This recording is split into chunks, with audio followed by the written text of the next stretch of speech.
hi, Jamie. Do you want to introduce yourself? Yeah, Jamie from a company digital marketing agency called Lila James.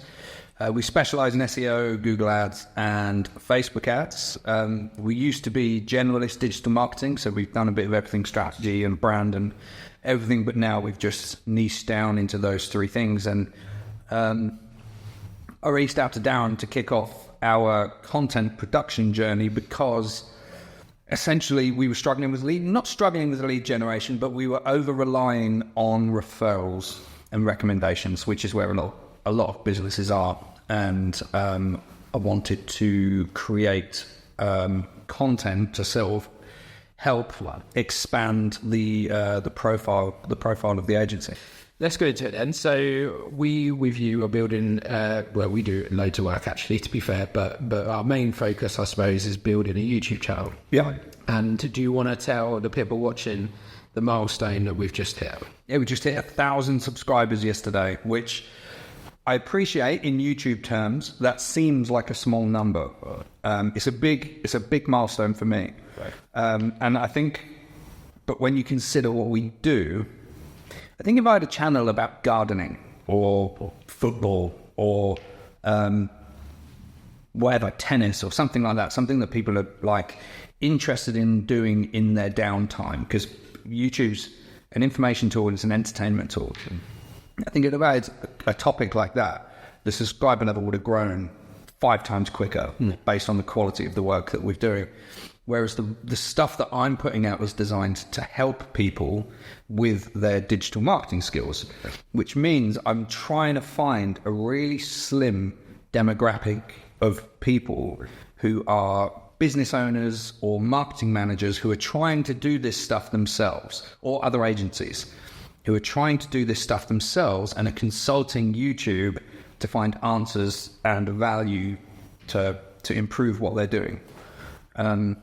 So the way I look at it is this is 1,000 different business owners. It's 18,000 views now every 28 days. So it's 18,000 touch points that I'm having with my target market every 28 days on autopilot. And that's the important thing. Because when I do direct mail outreach and I write to business owners, we do mail shots of like 50 letters at a time. That's 50 touch points. Well, I clear that in a morning on YouTube. You clear it on a morning, and bearing in mind, a lot of those 50 people will pick up the letter, sales, bin, right? So I'm actually only probably getting through about 10 of them will probably actually read the letter. Whereas, on YouTube, I mean, I don't know what that would work out as 18,000 every 28 days, but it's a lot. It's about 400 to 500 every single day that are watching the videos, and the average watch time is probably about 2.5-3 minutes. So it's a lot of touch points.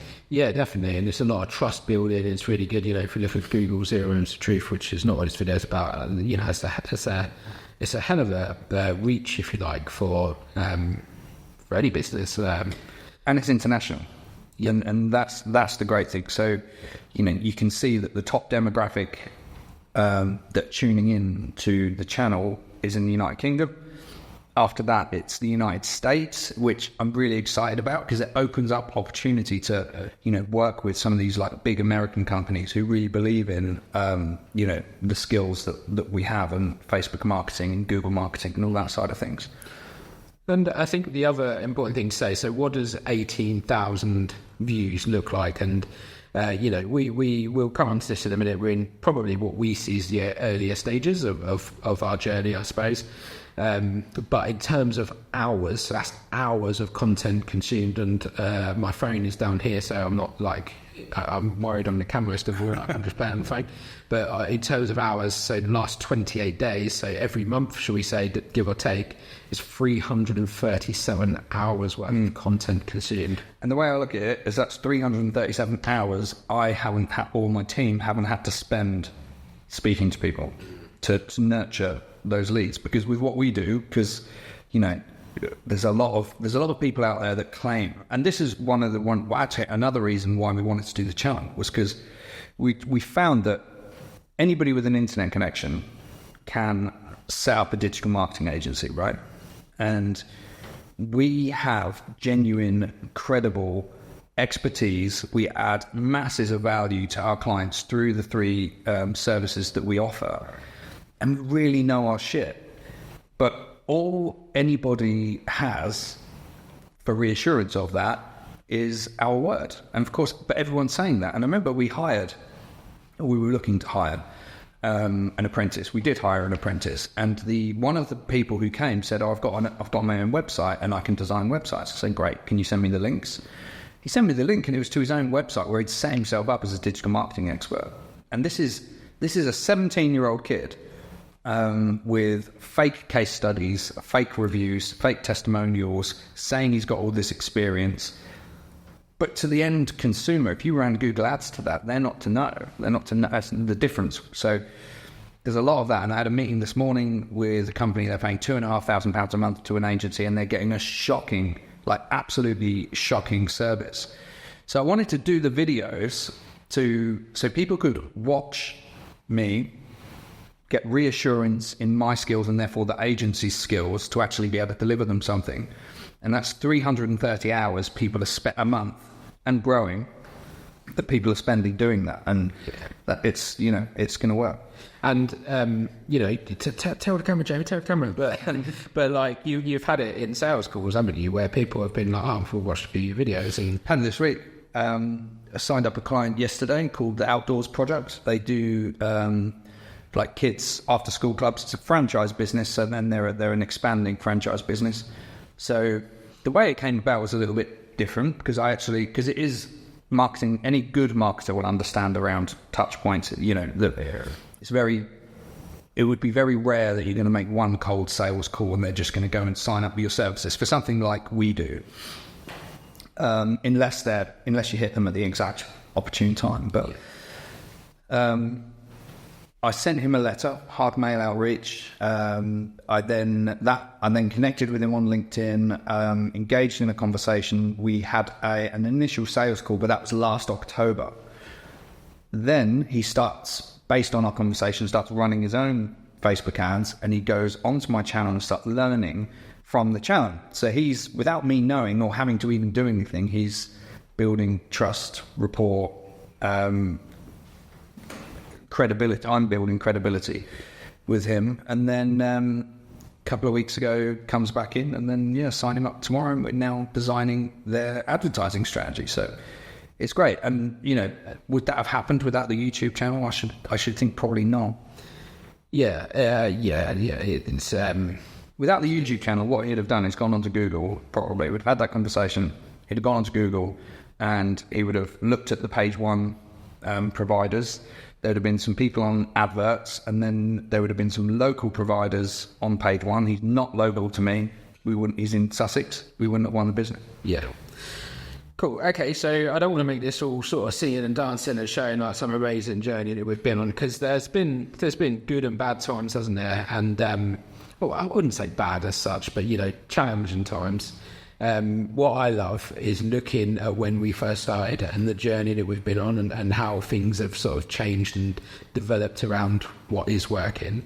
But I just want to go over that because I think you kind of want to give people realistic sort of feel for it. So we launched a short this morning. It's been out for 4 hours and 24 minutes at the time of recording this, and it has 0 views, 0 likes and 0 comments. And and kind of it is, isn't it? It's a proper learning curve. And what makes me quite what I find amazing is that I try to when I posted that short, we've tried to do things based on what's worked in the past. We've got like 6,000 views on 2 shorts last week. Yeah, and then this one has died. But that's the thing. Is like I think a lot of people when they think about producing video content. And we have clients that do it. They come to us and they say, "We've just spent 20 grand on these videos and we'd like you to run them as ad creatives and promote them." So we go, "Okay, great." So they've hired film crews, actors, all the rest of it. But it's regular content production that gets you the results. Because the shorts that we've put out that haven't done as well, particularly as the couple did last week, to the naked eye, they're the same. They're filmed on the same day with the same equipment. They're similar length, similar editing. Everything's the same, but you can never really predict what's going to catch fire and take off and what's not. Yeah. So the only way you win at this is with regular production. Yeah, and that's kind of that's a really good point, because one of the solutions that I think we offer as a business is that when you invest financially into something and you've got that monthly sort of agreement going, it kind of incentivizes you to be consistent, doesn't it? Yeah. So at the moment we're putting out about a video a week. Four long form and about 10 short form a month, isn't it? Yeah. And what that's done, because we've been going, around about 18 months now? A bit less, I think, yeah. Yeah, so just under 18 months then. And what I wouldn't say we've actually been consistent with shorts from the beginning, because we were trialing some, weren't we? And they proper flopped. Yeah, we did shorts, and initially they got really good results and helped to grow the channel. Then YouTube decided, we're not showing these anymore, and we were getting like 20 views, and it just wasn't worth the investment in time and energy.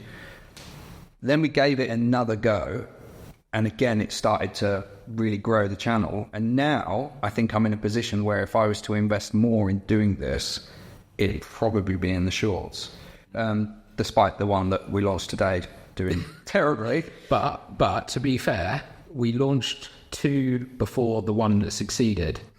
And that we were like, oh my God, is YouTube going to kill our shorts? Yeah. And then all of a sudden a short comes out and it just flies the algorithm and goes in. And what I really love about it, and this is where I think I love the strategy behind it, is that we're now using our shorts directly to feed into our long form, aren't we? We're starting to see spikes in the longer value video. Yeah, and you see spikes in subscribers as well. So the way that I've had it described to me is, if somebody watches your long form video, that's like them sitting down for a cup of coffee. But a short form video is like a handshake. It's like a handshake in the street, just hi, I'm Jamie. And the thing is, I think how it affects the algorithm is you do short form, it exposes you to say 500 people. But that's 500 new people who watch your content. And I think the YouTube algorithm will pay attention to who's watched a good proportion of it, or potentially, watched it a couple of times. And then in the algorithm to the browse out, because there's different algorithms in Google. The browse algorithm is what you see when you log on to YouTube, either on your phone or whatever. That's YouTube is pushing content that it thinks you might like. Now, if you engaged with my short, it's going to find one of my long form videos and it's going to put that in front of you. So what we've seen is the impression share going up and the click-through rates on my videos going up, because the shorts give you brand awareness with the new audience. And also using the tags, we're literally saying to people who are watching the shorts, click here for long for it. Yeah. It's a whole strategy behind it, isn't it? It's working actually quite well. And sometimes I think with all content, not just for YouTube, but certainly with all video content, and then you kind of alluded to it earlier, you've got to test things. But sometimes you've just got to accept the fact that it doesn't work. And the good thing with consistency is you're very quickly moving on to the next thing anyway. Absolutely. And this is why I would steer away from like the big production type stuff for a YouTube strategy. I think there's a place for that down the line when you have an audience, and it's already monetized and all of that side of things. But in the early stages, for me, it's just consistency. And what we learned was, the first 30 seconds are vital. So I'd say about 80% of the editing we shove into that first 30 seconds to hook people in and to give them a reason to keep watching. And then down the line, that's we give some high value nuggets towards the end to get people to watch towards the end, to build that watch time up. I think, like, from an editing perspective, that's kind of our MO now, isn't it? We've kind of found that we heavily edit at the beginning. We try and get our watch time up. That's more, I think, for the algorithm than anything else. But actually, every video that we do as well offers a ton of value. Like, we're very conscious, I think, both of us, that that if we don't offer the value, then people don't want to subscribe, and it's going to it's going to be impossible to grow our audience. So so I think it's like heavily edited in the first 30 seconds. Then we want to kind of, after that 30 seconds, or if not before, we want to kind of get into that value, because we want to keep people watching. And if they keep pausing it, doing something, pausing it, and as like a how-to video, that works as well. And then we want like a nice strong call to action at the end. And one of the things that we're very good on as well, I think, is putting on like those end cards as well, to try and now say, if you like this video, we've done a similar one, and the next step or something like that. Cool. Okay, so I'm going to ask a few harder questions now, because I think you've invested, we won't go into the figures, but you've invested quite a large amount of money now, I would say, over the last 18 months. In this, you could argue that you've got 1,000 subscribers, and actually, would it be worth it? What I'm kind of getting at here is this worth it for you? And what's your long-term plan? When I started this journey, I was speaking to a really well-known YouTuber in the digital marketing space who gets 100% of his leads through YouTube. At the time, he had 189,000 subscribers. He said he was doing a video a week, every week, for 4 years before he got his first customer, and he had 50,000 or 80,000 subscribers. So I accept this is a J-curve. So I accept this is going to, in terms of investment, in terms of the business investment, it's going to cost the business money before it starts paying for itself.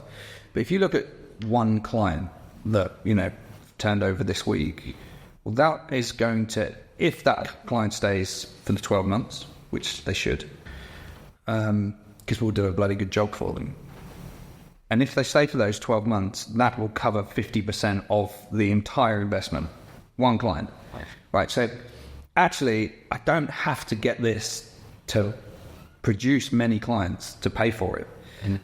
So I'm quite aware of that. I've got another client as well down in Essex. Now, again, it wasn't like he rang me and said, I've seen your YouTube videos, I want to work with you. He rang me and he said, my web design agency has recommended you. But how does the web design agency know me, right? Because I didn't know this web design agency. So has the web design agency that I've never spoken to before seen the YouTube and said, go speak to Lilac James, they're relatively local. I don't know. But anyway, he's been referred from the agency. They've pointed him towards my channel. He has then watched some of the videos that I've done around SEO. And he's rang me up, and I remember the first phone call. And this was last October. I've signed him up, and he's still a client now. So, again, that's client has more than paid for that client. If it was assigned to YouTube entirely, would have paid for about 80% probably of the yearly investment. So it's not clear cut. But then I don't think marketing ever is. I think when you run Facebook ads will claim a sale based on 7-day click or 1-day view. So I'm always skeptical of the 1-day. Well, I'm skeptical of both, because actually Facebook has formed a touch point on that journey. And the reality is, if somebody's buying something from a Facebook ad, they have probably seen you on Google, like SEO wise. They've probably then, gone off, done their research. They've been hit by remarketing, so they've seen your ads, follow them around. Then they've seen a Facebook ad with a really strong offer, and they've clicked on that and they've gone through and purchased. The reality, though, is SEO's done its part. Google Ads have done its part. It might have downloaded some digital assets. They might have signed up to your email list. And then it's the offer from Facebook that sort of pushes them over the edge. Whereas I see the YouTube stuff, it's like a warming. It just keeps people warm, and that's 18,330 hours every 28 days that people are being kept warm, and it's great. Yeah, and you've stolen my thunder a bit there, because I was going to say, we do podcasts and we do video, right? And I think what we do as a business, the vast majority of it is lead warming. It's not, it's certainly in the early stages, it takes time for it to start generating a very clear return on your investment. But it will always be warming up. And it's the same in podcasts. It's almost impossible to say to someone, truthfully, this is how much it's done. Yeah. But I think when you start to get in sales calls like, oh, I've watched your videos, or oh, I've listened to your podcast, that's when you kind of get this feel, yeah, this is worth it. This is doing something in my business. But I also think that we work together on quite a few projects as well, don't we? Like in terms of ads for Facebook and stuff like that. And I think what I'm learning certainly is that the best businesses, they don't rely on one form of marketing. God, no, it's not enough. Like that, you know, they'll be investing in the ads, they'll be wanting that clear return on investment, but then they'll create the assets to improve the ROI with an agency like yourself. So I think it's so important to have like a holistic approach. And that's certainly out of all the companies I've worked for, the companies that do that seem to be by far the most successful. Yes, Google, like you mentioned it earlier, there's their study, 0 Moments of Truth. It's a 2011 study about buying behavior in the digital age. So essentially they realized that buying was switching from offline to online predominantly. So they did a study into buying behavior, and they found that on average, and this is across industry, so it's really, really broad, and it will vary per industry, but 7 hours of engagement is what people need before they're going to buy with someone. 11 different touch points on across 4 different platforms. So your website's going to be a touch point, a platform. Your sales team might be a platform. Your Facebook might be a platform. Your Google Ads might be.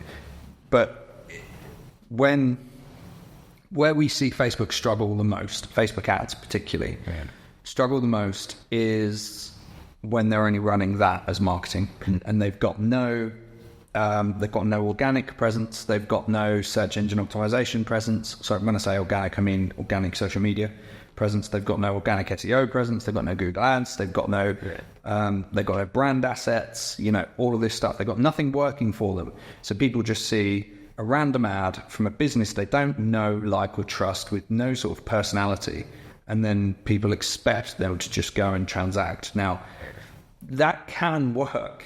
It can work if you have a very strong offer. But without that strong offer, it's, you know, forget it, because you're not building that 7-Eleven port. I was on a sales call yesterday, right, and this guy, hopefully we're going to be working with him soon, but so charismatic, like really just such a genuinely nice guy. You meet up with him and he's quite loud, he's really engaging, and sat there like, you know, I think we both sort of fed off each other's excitement a little bit, and by the end of it we were both buzzing. But one of the things he said to me, it just shocked me, because of like speaking to him in this coffee shop. He was like, do I have to be on camera? And I said to him that, you know, that we went over all the strategy of how we're going to grow his YouTube channel, and it's a story, it's his story, and you know, not giving too much away, but he's basically building a football club that he wants to put into the professional leagues. He's just bought himself a farm. Mate, it's an amazing story, and I'm excited. But it just amazed me that someone that just was so, you know, confident and doesn't want to go on camera. And I know that that's been something that you've had a journey with. So how have you found that, and how are you with it now, 18 months on? It's better. It's still hard. It's always going to be hard. You know, it's better. I don't get nervous before filming. I still trip over my words. As soon as the red light comes on the camera, I still forget what to say. I think I now need to do some sort of like facial warm-ups before I actually start talking, and I'm serious, because like it's when I first start that I stutter and I can't. And it's like you wouldn't run out into a football pitch without warming your body up, and if you did, you're going to miskick everything. This is why teams do warm-ups, and I think it's no different to the muscles in your face. But yeah, that side of things is absolutely fine. My advice to anybody starting it is just get over it, get over yourself. It's not, you know, what is the worst that can happen? So I do have videos that are ranked on the search algorithm. So the search algorithm is when people type in a question, how do you do this? And my video is propped up as position 1. And one of the videos is positioned position 1 internationally, so right across the world. And it's around a bit of technical, you know, Facebook ads stuff. My concern is that Facebook changes we're going to film a couple of videos in a minute. Facebook changes their platform all the time. So my concern is the buttons I'm describing, the stuff that I'm talking about changes. But, you know, it is what it is. Just get over it and I can give an actual example of that from the analytics. So I wanted a videos. There's a saying, no, that icon doesn't appear. Yeah. And that's probably because the platform will change it, because on a lot of our things we do screen recordings. Yeah, where we actually walk through it, so look quite different. And in all of the videos and all of the hundreds of comments and thousands and thousands of views, I've had one person take the piss out of my cauliflower ears. That was it. And you don't even play rugby? No, it's the jiu-jitsu. Brazilian jiu-jitsu, yeah. Yeah, okay. And then we'll kind of tie this up here, but just a final question, because we try and work with entrepreneurs who I feel have a lot to offer, and it's kind of like our mission is to package up their experience and to get it out there, build their brands and stuff. But what do you think to a lot of the people who are further down this journey than you, so a bigger influence there, where you perhaps want to be in that 7 years' time? What do you think, without naming them, because I don't think that'd be fair, are these people experts or influencers? Influencers, 100%. And that is very quick. So, influencers. So, yeah, I think so many of them are there. And this was kind of like one of the big motivations, and probably something that I don't get across strong enough in the channel. I mean, we've got like the channel promo and video and things like that does talk about this. But, I run an agency. Me and my team are running ads, SEO, Google, Facebook, speaking with businesses, helping them develop, doing their webs all the time, day in, day out. That is 95, probably more, probably like 98% of my job. And the content, this is why I hired Darren, because he manages it all for me. And if it didn't, it just wouldn't get done. It would not get done. I'd probably 6 months would go by and think, I better film the video and send that to the editor, and then and you're just not going to get traction that way. A lot of the YouTuber that I spoke to, he just a full-time YouTuber. He pretends that he's got an agency. He doesn't. Everything that he produces, he essentially borrows from a guy who does training for advanced Facebook marketers. He told me this is his process. He sits in this guy's community. This guy advertises to his community and says, this new feature's come out. He's like, great. He goes and he just produces a video about the new feature. People flock to him, 90 leads a month, 30 of which converted, really, really high pricing. And every single lead goes to a white label agency. And he gets a 50% referral commission off the back of that. It's insane, and that's not disclosed. You don't know that 50% is going to the influencer and 50% is going to the agency. So you think you're paying for a £2,000 a month premium service, but you're not. You're paying for a £1,000 a month service, and 1,000 is going to the influencer. So my question, this is a little bit of an awkward question, but like 5 years down the line, say, as an example, we've got to where we want to be. We're there, and you're now at that decision time, aren't you? Do I throw everything into this? Because let's face it, YouTube at that point could be paying you a significant amount of money. That the agency that you own now and run now will produce leads. Will you be coming to me and saying, right, Darren, I want to do 5 days a week film? Well, I know you're not going to do the 5 days a week filming, but like, would you be saying that's what I want my week to be and move out of the agency, or are you going to somehow try and keep up to date? No, I think ethically, for me, if I'm going to be producing this content, I have to know it. So either I will move, if I'm not involved day to day in running the agency and I've lost the hands-on, being on the tools, understanding how all this stuff works, I'll be asking my team to come and film videos, basically. But I could not put myself into a position that these influencers are in, where they're pretending, it just feels fraudulent to me. They're pretending that they've got an agency and they've got staff working for them and things, and they don't. They're outsourcing it all and taking a big cut off the top, and that cut off the top isn't disclosed. So last question, Jamie. In fact, before we go on to the last question, what I will recommend is anyone watching this, go onto Jamie's LinkedIn, scroll through, because you were talking about the warming up. what that does. And all the mistakes gives us great content, like in terms of bloopers. And there's a really funny blooper from the other day. Go through Jamie's LinkedIn profile, scroll down, find that video. It's worth a laugh. But how do people contact you, Jamie, and how do they contact Lilac James? So they can go to our website, www.lilacjames.com. You can check out the YouTube, which is just Jamie Stenton, Expert Digital Marketing Insights, something like that. But just search for Jamie Stenton, you'll find me. Or you can just ring the office Monday to Friday, 9 to 5 on 0148 219 355.